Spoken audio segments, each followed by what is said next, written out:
A través del estudio de esta epístola de Primera de Juan hemos visto la guerra que el mundo ha levantado en contra de la iglesia, en contra de la verdad, en contra de Dios, del sistema del mundo que se ha levantado en contra del Señor. Hemos visto que ese sistema ataca a través de dos frentes, ¿recuerdan? ¿Cuáles son esos dos frentes? El político y el ideológico o religioso. Y hemos visto cómo ese ataque es continuo, constante. Todo el tiempo ha existido ese ataque del mundo contra la verdad. Ejemplo de esto lo podemos ver en la historia cuando hablamos de la Biblia, la palabra de Dios, ¿no? Cuando vemos lo que ha sido a través de la historia la persecución que se ha levantado contra la Biblia. Y podemos ver esa persecución en diferentes tiempos. En la Biblia, por ejemplo, leemos en Jeremías capítulo 36 cómo el profeta fue comisionado por Dios para escribir un texto en un rollo, ¿recuerdan? Y enviárselo al rey. El profeta escribe el rollo, lo envía a través del siervo, y cuando el rey empieza a leer esto, este manuscrito, este rollo, al escuchar, al ser confrontado por la palabra de Dios, ¿qué hace este rey? ¿Recuerdan ustedes? Este rey coge un cortaplumas, creo que es, y toma el texto y lo destruye. No había pasado mucho de lo que empezó a leer del rollo, no había acabado de leer el rollo, pero él inmediatamente se siente persuadido, se siente confrontado por la escritura y su reacción es cortar este rollo en pedazos y echarlo al fuego, ¿recuerdan? De la misma manera el mundo, ese sistema del mundo, ha perseguido la verdad, ha querido destruirla. Políticamente ha sido así, ha querido destruir la verdad. No solo el imperio, los imperios contrarios a la fe, no solo imperios que se han levantado en contra de las escrituras del pueblo de Dios, como el imperio nazi. Recordemos que cuando los nazis estuvieron allí pretendiendo ser un imperio, una potencia, estos hombres persiguieron a los creyentes, estos hombres persiguieron la Biblia, hicieron montañas de Biblias que quemaron en público, y no solamente ellos, podemos ver a través de la historia diferentes sistemas políticos que se han levantado en contra de la Biblia, de la palabra de Dios, sistemas de pensamiento comunista que han perseguido la iglesia alrededor del mundo y han quemado muchos textos de la Biblia. Eso en cuanto al sistema político del mundo. Pero si nosotros vamos también al sistema religioso, el sistema religioso ha sido gran perseguidor de la iglesia y de la fe cristiana. Un ejemplo es la Inquisición. Ustedes recordarán que la Inquisición perseguía despiadadamente a aquellos que se atrevían a poner las escrituras, la palabra de Dios, en idioma del pueblo. Y si recuerdan, muchos hombres de Dios fueron asesinados por pretender poner la Biblia al alcance de las personas. La Inquisición persiguió a estas personas y quemó los ejemplares de la Biblia que ellos habían traducido. La pregunta es por qué esa obsesión del mundo contra este libro. ¿Por qué esa obsesión? ¿Qué es tan importante en la Biblia que provoca la persecución del mundo? ¿Qué hay dentro de esas páginas que hace que el mundo no se quede quieto, no se conforme, sino que lo persiga? El asunto es que la Biblia no es solamente un libro, sino que también es un testimonio, es el testimonio de Dios, es el testimonio de la iglesia. Y es de eso que vamos a hablar hoy a través del texto que vamos a estar estudiando. Recordemos que estamos estudiando Primera de Juan, capítulo 5, ¿cierto? Estamos estudiando todo el texto de la carta de Primera de Juan. Hoy continuamos en nuestra serie expositiva que tiene un lema que hemos estado usando, que ha sido prácticamente el hilo conductor de nuestra enseñanza. ¿Cómo es ese lema? Es Jesucristo, la vida, la luz y la verdad. Estamos en nuestro sermón número 43 titulado El testimonio del cristiano. Y en esta ocasión estamos estudiando Primera de Juan, capítulo 5, versículos 6 al 8. Quiero que leamos ese texto, dice: Este es Jesucristo que vino mediante agua y sangre. No mediante agua solamente, sino mediante agua y sangre. Y el Espíritu es el que da testimonio, porque el Espíritu es la verdad. Porque tres son los que dan testimonio en el cielo: el Padre, el Verbo y el Espíritu Santo. Estos tres son uno.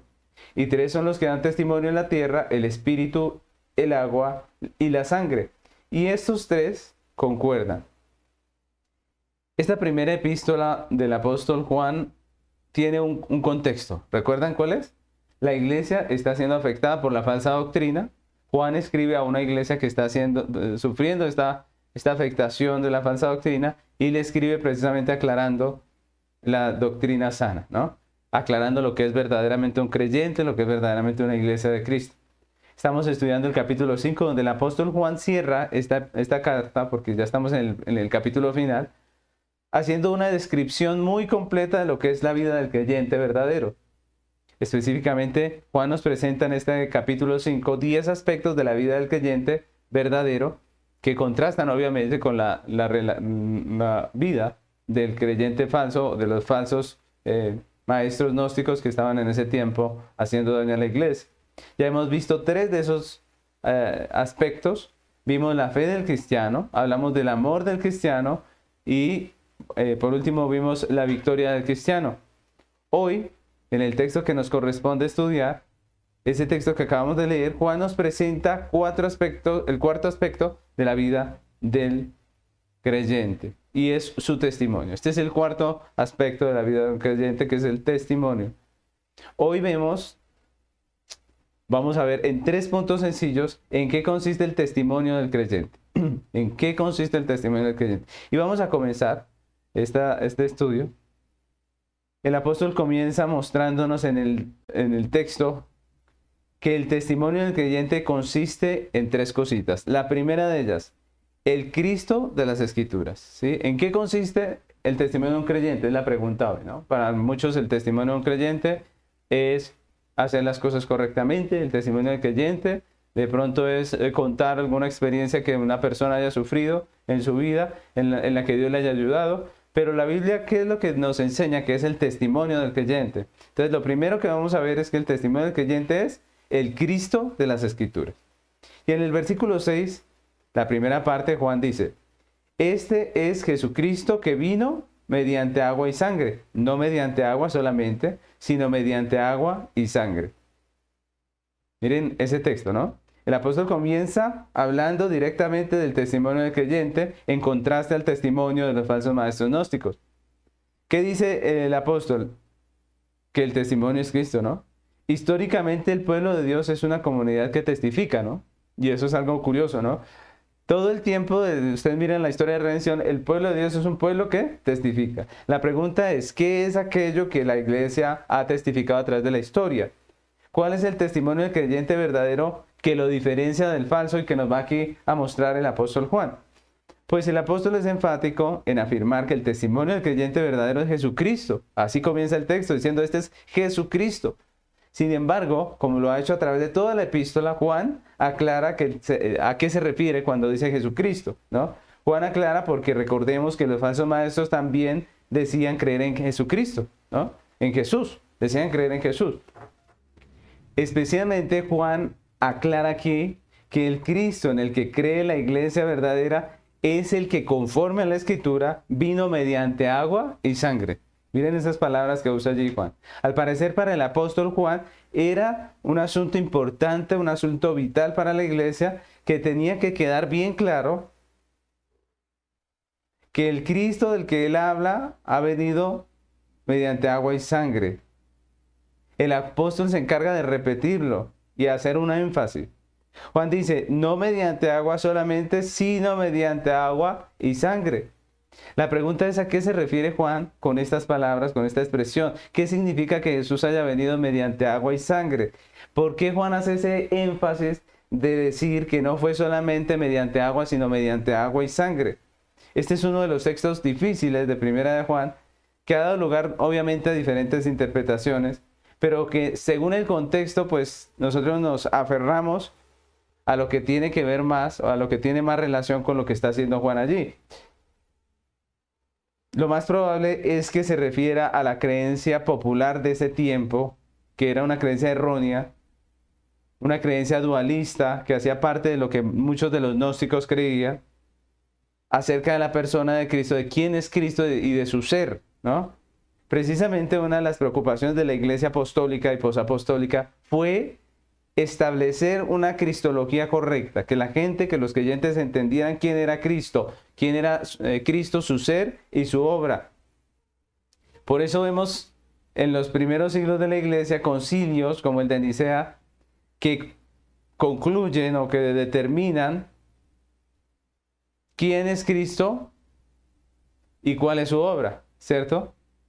El concilio de Nicea, por ejemplo, concluyó con el credo de Nicea en el siglo IV. ¿Usted recuerda? De la misma manera, la iglesia apostólica y posapostólica se encargó de toda esta cristología. Ellos quisieron dejar muy claro lo que es el ser y la obra de Cristo. Pero en el tiempo del apóstol Juan, en medio de esa corriente de los gnósticos que estaba afectando a la iglesia a la que escribe el apóstol, había una falsa creencia que hablaba de una manera incorrecta de la persona de Cristo.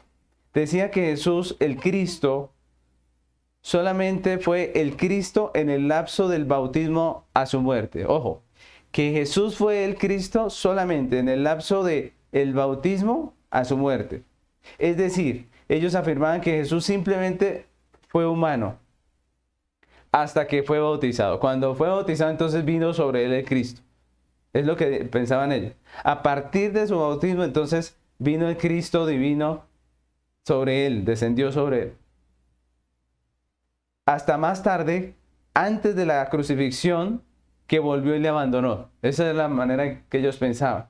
Es decir, ellos no creían que Jesús fue el Cristo todo el tiempo. Ellos dijeron, Jesús fue Jesús, pero cuando se bautizó, entonces vino el Cristo, el verbo, el Cristo, decían ellos, sobre él, y luego, antes de su muerte, otra vez lo abandonó. Esa era la creencia en ese tiempo de muchos de los gnósticos. De tal manera que ellos creían que Jesús fue un simple hombre que nació de María y también que Jesús fue un simple hombre que murió en la cruz, ¿no? Que sufrió y murió en la cruz. O sea, para ellos, el que nació de María no era Cristo, era solo Jesús. Y el que murió en la cruz no era el Cristo, era solamente Jesús. Notemos la dimensión de esa falsa doctrina. Muchas veces nosotros aceptamos maneras de pensar que son equivocadas y no miramos las implicaciones de las doctrinas. En este caso yo quiero que notemos la dimensión de la falsa doctrina que predicaban los gnósticos en ese tiempo. Porque si Jesucristo murió solo como un hombre, pónganle mucha atención, si Jesucristo murió solo como un hombre, entonces no pudo haber llevado sobre su cuerpo el pecado nuestro. Entonces su sacrificio no pudo haber limpiado el pecado del mundo, de nosotros los creyentes. Si eso fue así, entonces el cristianismo sería una religión vacía. ¿Sí se dan cuenta de la dimensión de lo que están enseñando estas personas, de lo que estaban enseñando? Están enseñando prácticamente que no hay redención en Cristo. Que su muerte no fue vicaria como la conocemos nosotros en las Escrituras. Y se dan cuenta, aunque estos decían creer en Cristo, realmente su doctrina era totalmente ajena a lo que la Biblia dice de Cristo. ¿Qué dice la Biblia? ¿Qué enseña la Biblia? Que solo la obra de Cristo, el Hijo de Dios, como sustituto por nuestros pecados, puede lograr nuestra justificación. Eso dice la Biblia. Eso dice desde Génesis, eso dice en Éxodo, en medio de la instauración de las ceremonias del tabernáculo, y es lo que nos dice el Nuevo Testamento. Segunda a los Corintios 5:21 dice, al que no conoció pecado, por nosotros lo hizo pecado, para que nosotros fuésemos hechos justicia de Dios en él. Al que no conoció pecado, Cristo, por nosotros lo hizo pecado, para que nosotros fuésemos hechos, ¿qué? Justicia de Dios en él. Solo la obra de Cristo, el Redentor, podía presentarnos delante de Dios justificados. Solo la muerte de Cristo, no de Jesús nada más, sino de Jesucristo en la cruz.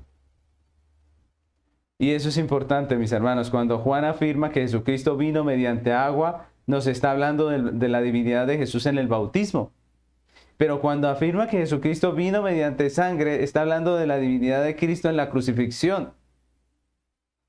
Y la fe bíblica e histórica de la iglesia siempre ha sido la misma.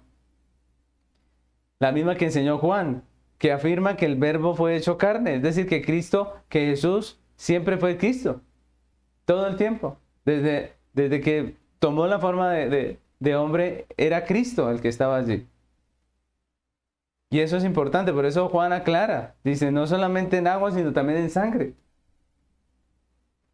No solamente Jesús era el Cristo en el bautismo, también lo era en su muerte, es lo que está diciendo Juan. Juan capítulo 1, el Evangelio, versículos 1 al 5 dice, en el principio era el verbo, y el verbo era con Dios, y el verbo era Dios. Este era en el principio con Dios. Todas las cosas por él fueron hechas, y sin él nada de lo que ha sido hecho fue hecho. En él estaba la vida, y la vida era la luz de los hombres. La luz en las tinieblas resplandece, y las tinieblas no prevalecieron contra ella. Más adelante en el versículo 14 Juan afirma, dice, y aquel verbo fue hecho carne y habitó entre nosotros, y vimos su gloria, gloria como del unigénito del Padre, lleno de gracia y de verdad. El verbo fue hecho carne, habitó entre nosotros.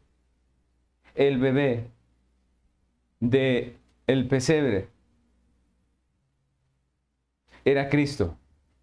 Era Dios con nosotros, como lo prometió el Señor allí en Isaías.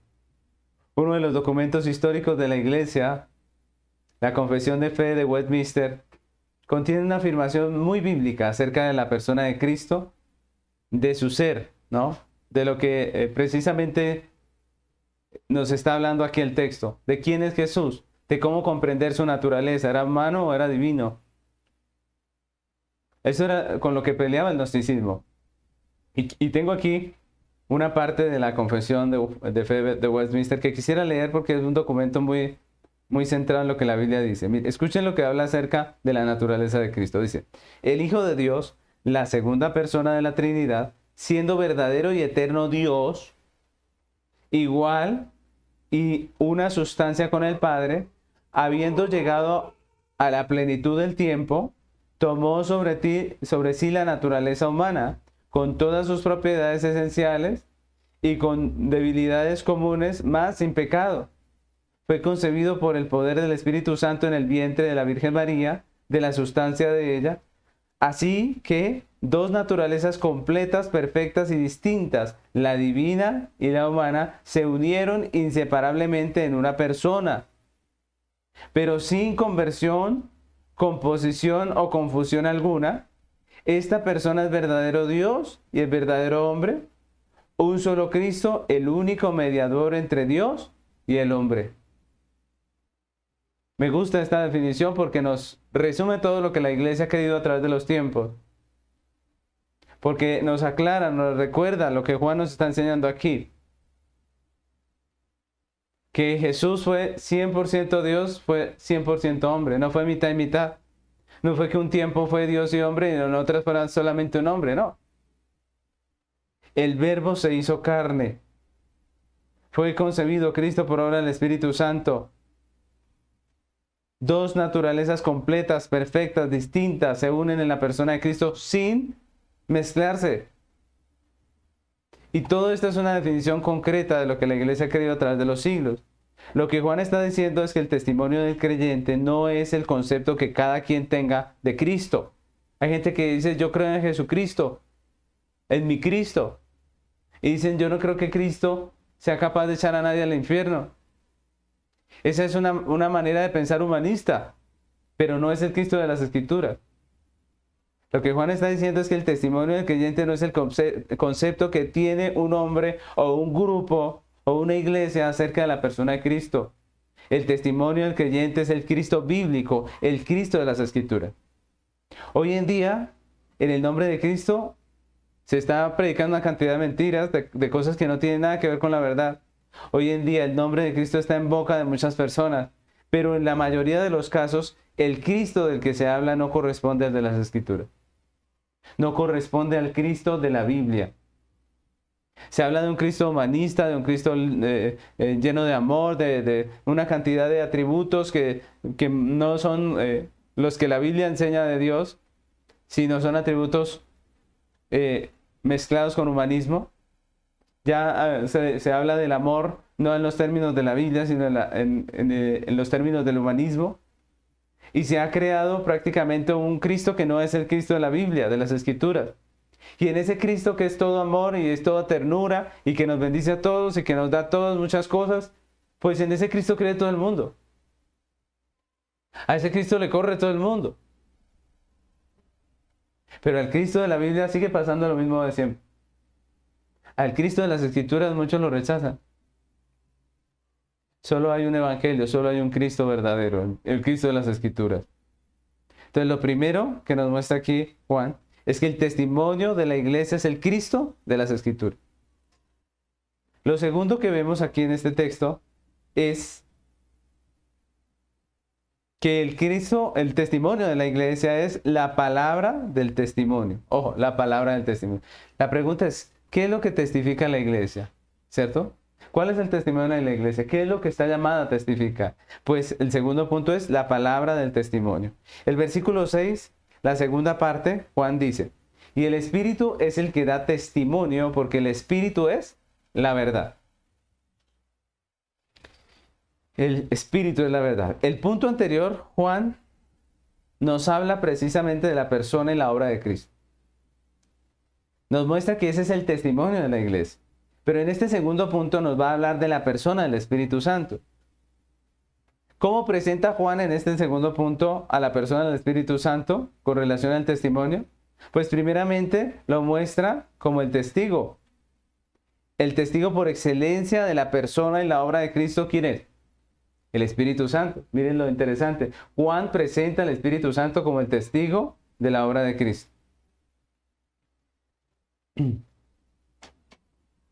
Y nosotros vemos que el Espíritu Santo es quien testifica de Cristo, que es el testimonio, y que lo ha hecho así desde el comienzo de la historia. Nosotros leemos toda la historia de redención, leemos todo lo que la Escritura dice acerca de la historia de redención, y lo que vemos es al Espíritu Santo testificando a través de toda la historia de redención. Lo hace a través de algo particular. ¿De qué es?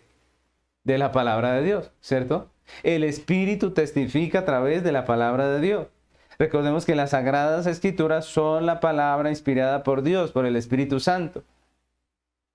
El Espíritu Santo nos habla a través de las Escrituras. Para muchos el Espíritu Santo, hoy en día muchos piensan que el Espíritu Santo nos habla audiblemente. Estamos por ahí y el Espíritu Santo nos va hablando, nos va diciendo, pero la realidad es que la Biblia nos dice que el Espíritu Santo nos habla a través de la Escritura, de la palabra de Dios. Lo que el Espíritu Santo quiere decir, lo ha dejado por escrito, está en las Sagradas Escrituras. Y segunda de Pedro, capítulo 1, versículo 20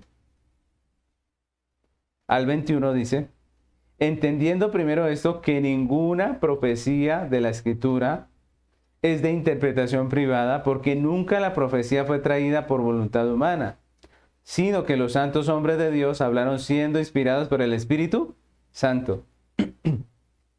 Por eso podemos decir que la palabra predicada es el testimonio del Espíritu. Por eso el apóstol dice que el Espíritu es el que da testimonio. Muchos quieren que el Espíritu Santo les hable, ¿cierto? Y quieren escuchar una voz, quieren que en medio de la oración Dios les diga algo. Pero nosotros aquí leyendo, estudiando las Escrituras, estamos recibiendo el testimonio del Espíritu. El Espíritu Santo nos está hablando hoy por su palabra. El testimonio de la iglesia es la palabra inspirada por el Espíritu Santo. Miren que estamos viendo qué es el testimonio de la iglesia. Dijimos que es el Cristo de las Escrituras, pero ahora decimos que también es la palabra de Dios inspirada por el Espíritu Santo. Eso es lo que toda iglesia cristiana debería predicar. La Biblia, la palabra de Dios. No sacarla del contexto, como hacen muchos, para respaldar herejías. No. Sino enseñar por completo el consejo de la Biblia. Miren que hay muchos hoy en día que toman la Biblia como excusa para decir una cantidad de cosas que no están en la Biblia.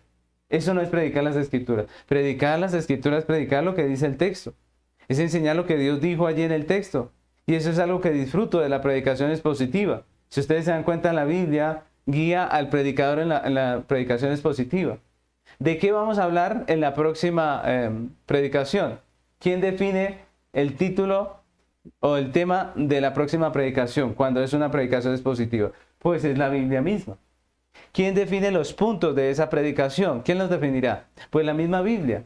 Lo que hace el pastor, lo que hace la persona que está preparando el mensaje es mirar lo que la Biblia dice, estudiarlo, comprenderlo para poderlo transmitir. Entonces miren la importancia de la predicación expositiva. Para mí es una de las mejores maneras de predicar expositivamente. Cuando uno está predicando expositivamente, no le da prioridad a unas cosas y a otras no, sino que predica, como dice el apóstol Pablo, todo el consejo de Dios. Y eso es maravilloso. La predicación expositiva nos permite a los predicadores transmitir de manera más fiel el mensaje de Dios. Miren, cuando uno no tiene la regla de la Biblia guiándolo por todo el texto, pues simplemente muchos predicadores se ven tentados a hacer énfasis en lo que le gusta a la gente, ¿no? Hacer énfasis en la bendición, hacer énfasis en muchos temas que para la gente son agradables, pero Dios exige que prediquemos todo el consejo. No podemos solo hablar de lo lindo, de lo bonito. Tenemos que hablarnos de todo, de la justicia, de la verdad, de lo que Dios nos demanda, de las exigencias de Dios, de las responsabilidades que tenemos, de tantas cosas. No podemos seleccionar y sacar solamente lo que nos agrada. La predicación expositiva nos permite a los predicadores exponer más fielmente el mensaje de Dios. Pero Juan no se limita a presentar al Espíritu Santo como testigo, también habla de él como la verdad, ¿no? La verdad. Los gnósticos pretendían llegar a la verdad ¿cómo? ¿Ustedes recuerdan? ¿Cómo decían los gnósticos que llegaban a la verdad? A través del conocimiento trascendental de sí mismos. Ellos hacían prácticamente una introspección en la cual ellos supuestamente recibían revelaciones, como si la verdad se encontrara en el mismo hombre y no en Dios. Pero ¿qué dice Juan aquí en el texto? Juan revela o nos muestra que Dios revela su persona, su verdad, a través de la obra del Espíritu Santo. Dios revela quién es Él, cómo es Él a través de la obra del Espíritu Santo. El Espíritu Santo, es decir, la palabra de Dios, es la verdad absoluta. La palabra de Dios, que es la revelación del Espíritu Santo, es la verdad absoluta. Esa verdad que, como ya hemos visto en otras ocasiones, el sistema del mundo ha intentado perseguir, ha intentado negar, ha intentado quitar de en medio, ¿cierto? La palabra de Dios, ese testimonio que ha permanecido a través del tiempo, que ha sobrevivido a la guerra y a la persecución de los pecadores y del sistema de este mundo, es la verdad bíblica. Es la verdad absoluta. Y eso es maravilloso. Esa verdad que es guardada, protegida por Dios. Algunos dicen, yo no creo en la Biblia porque esa no es la misma Biblia que Dios mandó a escribir. La pregunta es, ¿quién está interesado en preservar la verdad? ¿No es Dios mismo? ¿No es poderoso Dios para preservar su verdad? Nosotros podemos descansar que nuestras Biblias está allí en nuestro idioma, el idioma de cada persona, está lo que Dios quiso decirnos a nosotros. Podemos tener la tranquilidad. Dios nos ha revelado su palabra por su Espíritu y esa palabra es la verdad absoluta. Esa verdad antigua es el testimonio de los creyentes y no las necias novedades de la falsa doctrina. ¿Ustedes se han dado cuenta que los falsos maestros promocionan sus sectas anunciando doctrinas novedosas? Como que entre más nuevo mejor, y las personas, entre más nuevo sea lo que escuchan, como que más emoción, ¿cierto? Como que más gusto le cogen al asunto. Pero la iglesia verdadera predica el testimonio antiguo, predica la misma verdad pertinente y relevante para todas las épocas, para todas las generaciones de pecadores. Porque la verdad sigue siendo la misma. Porque los que escuchan siguen siendo pecadores. Los falsos maestros acomodan sus doctrinas al cambiante vaivén del mundo, pero el creyente predica el evangelio, predica la verdad firme, el testimonio del evangelio. ¿Cuántas tonterías absurdas hoy en día se escuchan con el nombre de cristianismo? ¿Cuántas tonterías ridículas y vergonzosas son tenidas hoy en día como doctrinas cristianas? Y eso es vergonzoso. Eso no está bien, eso es corrupto. Pero todas esas tonterías emocionan a las multitudes. ¿Ustedes se han dado cuenta? Entre más tonto sea el argumento, entre más necia sea la argumentación, como que más emociona a los pecadores. Emociona a las multitudes que desean participar y poner sus vidas, sus talentos, sus dones en esas causas. Pero invite a estas personas a un estudio bíblico. Invítelos a pasar 1 hora de estudio bíblico, a ver si aceptan, si les gustaría. Juan nos está recordando que el testimonio de la iglesia es la palabra de Dios inspirada por el Espíritu Santo. La verdad absoluta de Dios, esa verdad que persigue el mundo porque no la soporta. Esa verdad que persigue el mundo porque sabe que es destructiva para ellos. La verdad que dice las cosas como son, la palabra de Dios. Es triste, pero hoy en día hay mucha gente buscando los milagros de Dios, buscando los dones de Dios, buscando los regalos de Dios, pero aborreciendo a Dios, aborreciendo la doctrina sana, aborreciendo el estudio de la Biblia, y es una vergüenza. Muchos que se llaman hoy cristianos, que se dicen ser creyentes hoy en día, no soportan la exposición bíblica. No quieren saber nada de un estudio bíblico porque no les interesa. No quieren saber quién es Dios. Ellos solamente necesitan un favor y lo reclaman. Y a esto se le llama hoy en día cristianismo. La pregunta es si nosotros podemos llamar eso cristianismo. Miren lo que nos está enseñando Juan. Juan está hablando acerca específicamente de una situación que está pasando en su tiempo. Con una falsa doctrina, con personas que se hacen llamar cristianas, pero que no lo son. Que tienen un testimonio que es ajeno al testimonio de Jesucristo y a la verdad revelada en las Sagradas Escrituras. Y Juan nos está alertando. ¿Cuál es el testimonio de la iglesia? Dijimos primero el Cristo de las Escrituras. Y en este segundo punto decimos la palabra del testimonio. La palabra del testimonio, es decir, la Biblia. La palabra inspirada por el Espíritu Santo. Esa palabra que permanece a pesar de los ataques, a pesar de la guerra del mundo, a pesar de todo. Estamos llamados a predicar esa palabra, la palabra de Dios. No a cambiarla, no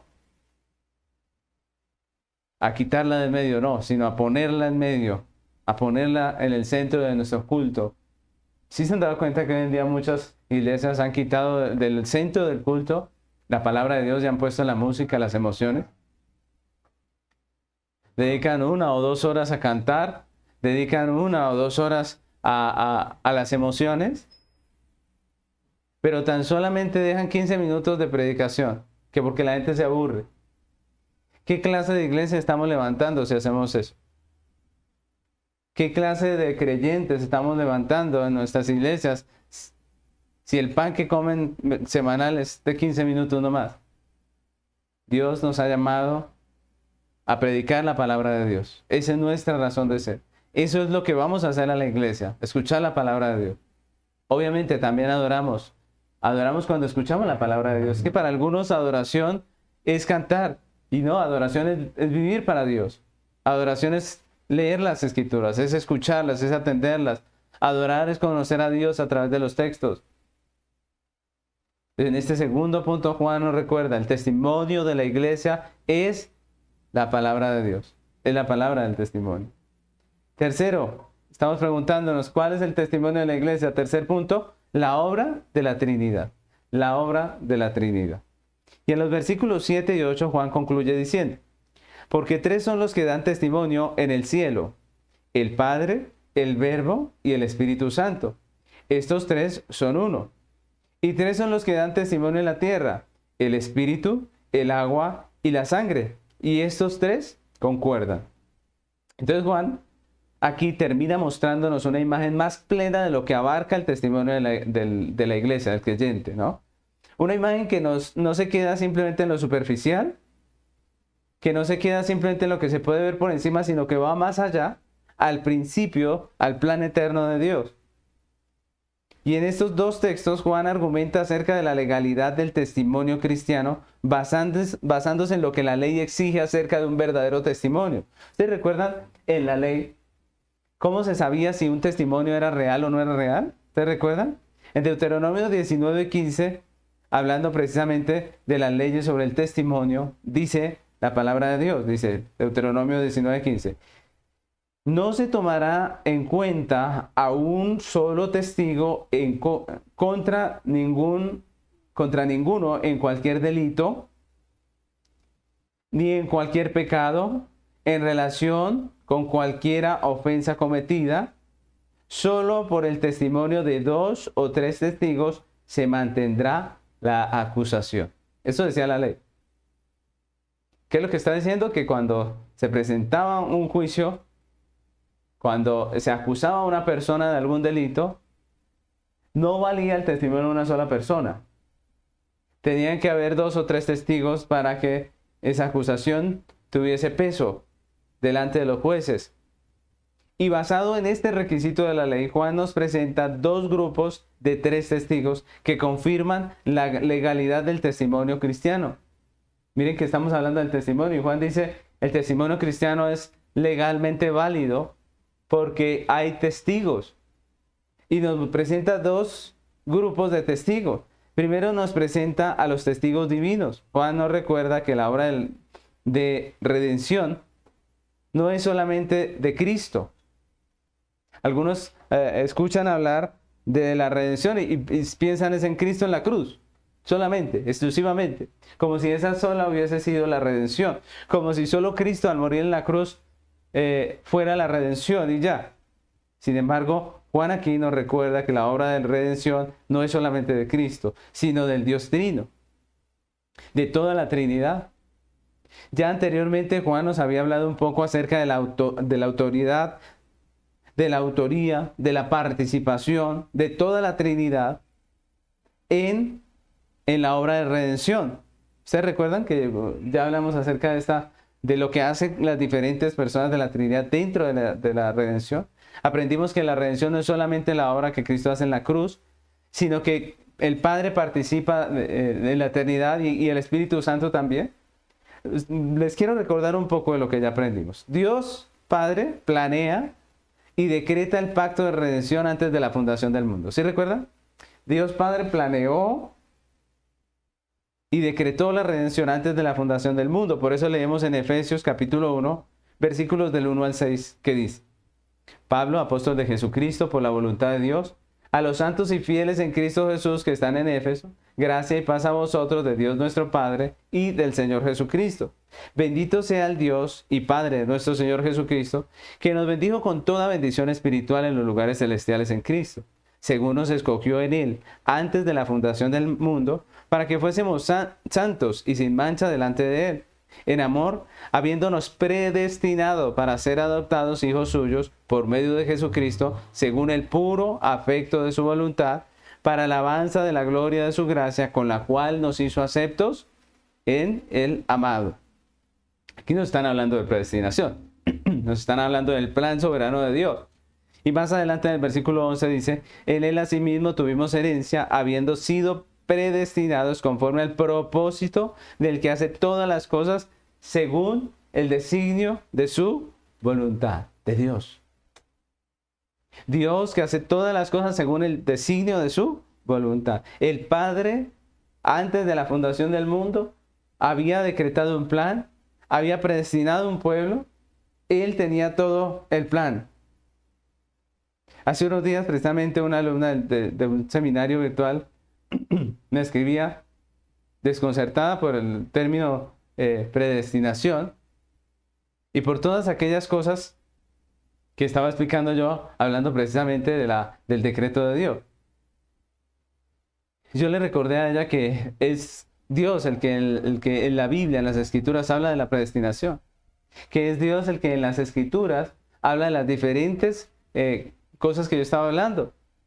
Le dije los textos, se los escribí y se los puse allí. Porque muchas veces nosotros como seres humanos queremos tener como el control de todo, ¿no? Como que todo depende de nosotros, pero la Biblia nos muestra que todo depende de Dios, ¿cierto? Y cuando hablamos de la salvación es de Jehová, de principio a fin, dice la Biblia, ¿cierto? La salvación es de Jehová de principio a fin. El Padre decretó todas las cosas. Estamos viendo la obra de la Trinidad, la redención. El Padre decretó. Dios el Hijo ejecuta el pacto, lo cumple con su muerte vicaria en la cruz. Recordemos que cuando Cristo vino, murió en la cruz, todo eso fue el cumplimiento del pacto que Dios había prometido desde el Antiguo Testamento. Por eso Mateo está lleno de frases que dicen, todo esto ocurrió para que se cumpliese lo dicho por el profeta, ¿cierto? Porque Cristo lo que vino fue a cumplir todas esas cosas. Cristo es el cumplimiento del pacto eterno. Dios proveyó redención y la proveyó en la persona de Cristo. Todo lo que en el Antiguo Testamento se hablaba acerca de esa redención, Cristo, la persona de Cristo, vino y la cumplió. Entre ellos, la obra de la crucifixión, en la cruz. Jesucristo pagó.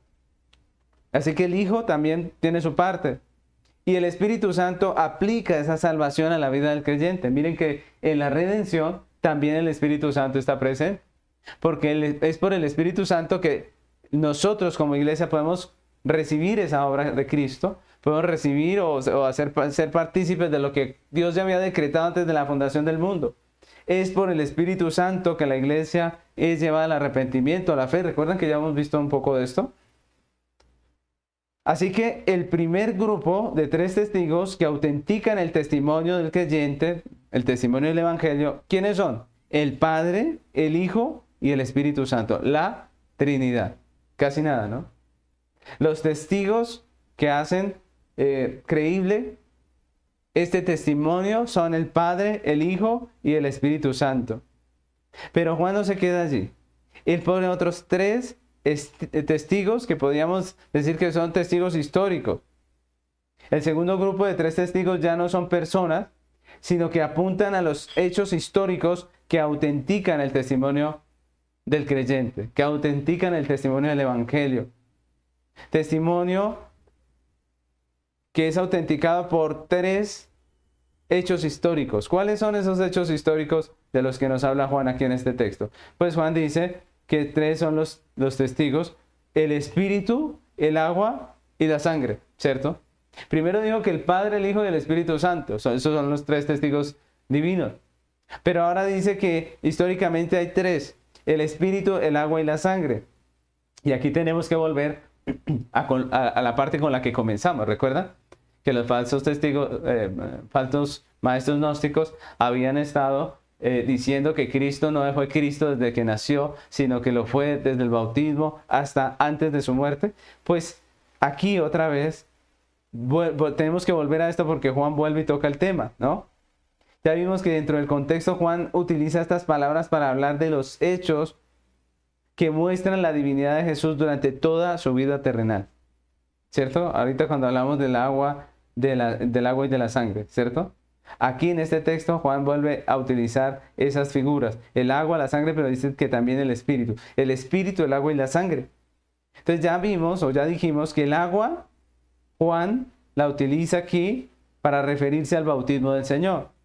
Ya vimos que la sangre la utiliza Juan aquí para hablar de la crucifixión de Jesús. Pero ¿a qué hecho se refiere con la mención del Espíritu dentro de esos 3 testigos? Si estamos diciendo que son 3 eventos históricos que testifican de Cristo como el Mesías, la pregunta es ¿a qué se refiere con el Espíritu? Lo que Juan trata de hacer, si ustedes se dan cuenta, es abarcar la totalidad de la vida de Jesús para decir que todo el tiempo de la vida de Jesús, Jesús era el Cristo. Es más, que Jesús es el verbo hecho carne, es Cristo hecho carne. Entonces, cuando habla del Espíritu, tiene que estar hablando o haciendo referencia al momento en que comenzó la vida terrenal de Jesús. Recordemos, es decir, al nacimiento, a la encarnación del verbo. Recordemos que en la encarnación fue el Espíritu Santo el que obró para que Jesús terminase aquí en la tierra o viniese aquí a la tierra, ¿cierto? La Biblia nos muestra esa realidad en Lucas capítulo 1, versículos 30 al 35, donde dice: entonces el ángel le dijo: María, No temas porque has hallado gracia delante de Dios, y ahora concebirás en tu vientre y darás a luz un hijo, y llamarás su nombre Jesús. Este será grande y será llamado Hijo del Altísimo, y el Señor Dios le dará el trono de David su padre, y reinará sobre la casa de Jacob para siempre, y su reino no tendrá fin. Entonces María dijo al ángel: ¿Cómo será esto? Pues no conozco varón. Respondiendo el ángel le dijo: El Espíritu Santo vendrá sobre ti, y el poder del Altísimo te cubrirá con su sombra, por lo cual también el santo ser que nacerá será llamado Hijo de Dios.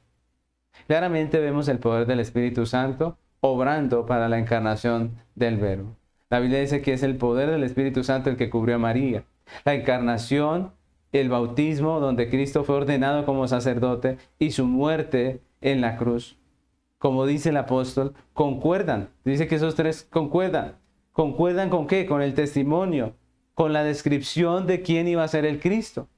El Cristo tendría que nacer de una virgen, ¿recuerda? Tendría que ser bautizado y tendría que morir en la cruz. Esos tres hechos, la encarnación, el bautismo y la muerte de la cruz, nos hablan del Mesías. Lo que Juan está diciendo es que el testimonio del creyente es la obra de redención de la Trinidad. Lo que nosotros testificamos como creyentes no son las cosas que nos pasan. El testimonio del creyente no son anécdotas. El testimonio del creyente es la obra de la Trinidad en la redención. Dios el Padre, con su decreto eterno. Dios el Hijo, encarnado por la obra del Espíritu Santo, que recibió el bautismo. Que recordemos que ese bautismo no fue el bautismo cristiano, sino que fue el bautismo para llamarlo al sacerdocio, para llegar a ser el mediador del pacto. Recordemos que el sacerdote era el mediador. Y con la cruz del Calvario, Cristo hizo su obra de redención.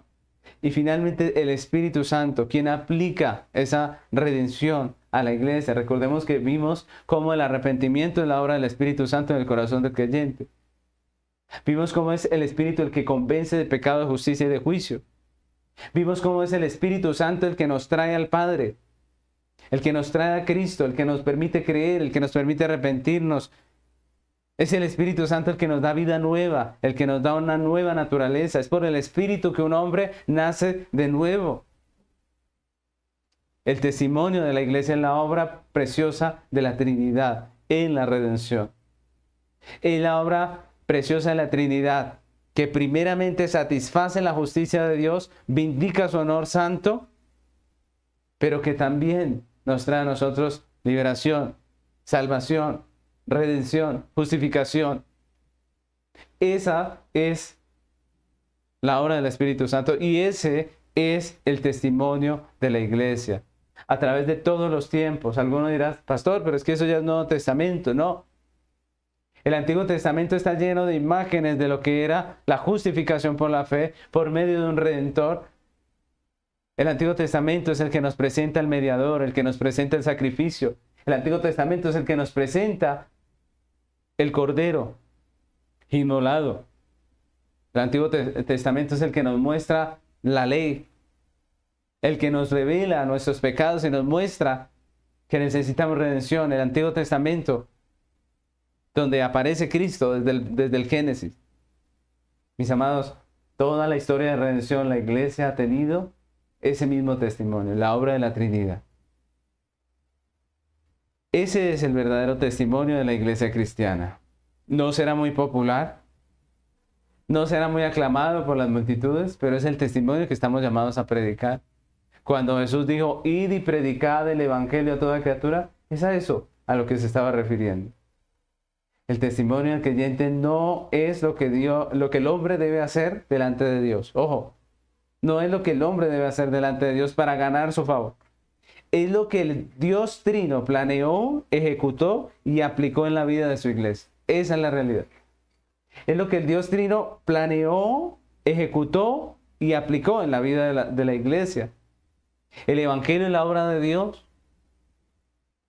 Romanos 8:30 dice: a los que predestinó, a estos también llamó, y a los que llamó, a estos también justificó, y a los que justificó, a estos también glorificó. Miren cómo este texto nos habla de toda la obra de redención en pasado, prácticamente. Ejecutada por una sola persona. ¿Quién? Por Dios. Bueno, por tres personas. De las tres personas de la Trinidad. Por un solo Dios. Ese es el verdadero evangelio, la obra de Dios en nosotros. Ese es el verdadero testimonio. Esa es la verdadera redención. Y es de eso que debemos estar predicando nosotros como iglesia. Es eso lo que debemos estar diciéndole a la gente. El testimonio que es peligroso para el mundo es el del evangelio bíblico. Porque es Él el que puede convertir a un pecador en un santo. Solamente ese testimonio es el que puede convertir a un pecador en un hombre santo. El que puede convertir a un incrédulo en un creyente. El que puede hacer de un seguidor del sistema de este mundo, convertirlo en un seguidor de Jesucristo, en un discípulo del Señor Jesucristo. Por eso el mundo le teme al testimonio. Por eso el mundo intenta tapar los oídos de las personas para que no escuchen. Como dice la Biblia, para que no les resplandezca el evangelio de la gloria de Dios. Juan nos recuerda en este tercer punto que el espíritu del creyente, que la vida del creyente ha sido redimida solamente por la obra de Dios. El testimonio del creyente es la obra soberana de la Trinidad en la redención. Ese es el testimonio del creyente. Y yo quisiera concluir esta enseñanza diciendo que aunque el cristianismo en muchos lugares es una religión popular y muchos hombres reúnen multitudes en el nombre de la fe y muchos mensajes con el nombre del evangelio se comparten en todo el mundo, en realidad solo hay un evangelio verdadero. ¿Cuál es ese evangelio? El testimonio de Jesucristo. Solo hay un evangelio verdadero. Ese testimonio único, verdadero, es la predicación del Jesucristo bíblico. No de cualquier Jesucristo. Hoy en día se escuchan muchas versiones de Jesús que no son bíblicas. Pero el verdadero evangelio es la predicación de la persona de Jesucristo. Es la enseñanza de la Biblia, de la palabra del testimonio, no otra. No se nos ha llamado a entretener a la gente, a contarles chistes, a hacerlos a reír un rato, no. Se nos ha llamado a predicar la palabra de Dios, la palabra del testimonio. Es la proclamación de esa palabra la que puede hacer una transformación en la vida del pecador. Ese testimonio es la obra de la Trinidad en la redención. Esa obra del Padre que planea, de Cristo que ejecuta y del Espíritu Santo que aplica a la vida de la iglesia. Es ese testimonio el que no es valorado por el mundo. Todo lo contrario, es rechazado, es perseguido por el sistema político, por el sistema ideológico de este mundo. Como iglesia estamos llamados a renunciar a la vanagloria de este mundo y a proclamar con fidelidad la verdad, cueste lo que cueste. Estamos llamados a proclamar esa verdad, cueste lo que cueste. No nos dejemos llevar por el que dirán, por lo que piensa la gente. Prediquemos el evangelio bíblico.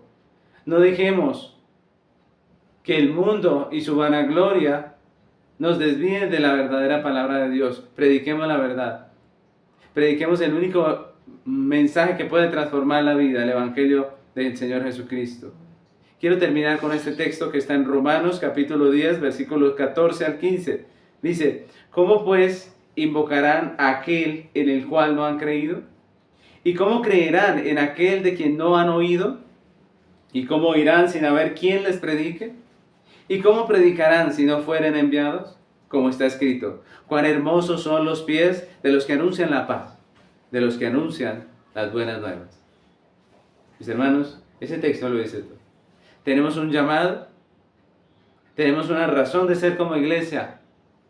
¿Cómo creerán en aquel de quien no han oído? Estamos llamados a predicar el Cristo de las Escrituras. Estamos llamados a predicar la palabra de Dios. Estamos llamados a predicar la obra de la Trinidad en la redención. Les invito a que terminemos este tiempo orando al Señor, agradeciéndole su palabra, agradeciéndole ese testimonio precioso, la obra de la Trinidad, y pidiéndole que nos ayude a ser fieles, fieles mayordomos del tiempo, de la vida, para que podamos cumplir esa gran comisión de predicar el Evangelio a toda criatura. Oremos. Señor amado, queremos hoy agradecer tu palabra, Señor, que es viva y eficaz. Agradecer lo que tú nos has enseñado hoy. Rogarte, Señor, por las misericordias de Dios, que nos ayudes cada día a vivir para tu gloria, Señor. Hoy te pedimos perdón porque muchas veces no predicamos al Cristo de las Escrituras, nos dejamos llevar por el sistema de este mundo, por las ideologías, Señor, y terminamos desviando el mensaje bíblico. Ayúdanos cada día a ser mejores en nuestro trabajo, en la comisión que tú nos has dado. Ayúdanos a ser bíblicos en la manera de enseñar, aconsejar y presentar al Salvador. Señor, limpia nuestro corazón de vanagloria y de deseos de honra en este mundo, porque cuando predicamos la verdad muchos no nos escuchan. Ayúdanos. Permítenos vivir en esta tierra sabiendo cuál es nuestra comisión, cuál es nuestro llamado, cuál es nuestro mensaje. Y apártanos del pecado, Señor, que podamos ser testigos tuyos. Tú nos decías hace un momento con el libro de Romanos, ¿cómo irán sin haber quien les predique? Ayúdanos a poder testificar de ti, de tu palabra, a poder testificar de tu obra, Señor. Guíanos, Señor, en el nombre de Cristo Jesús. Amén.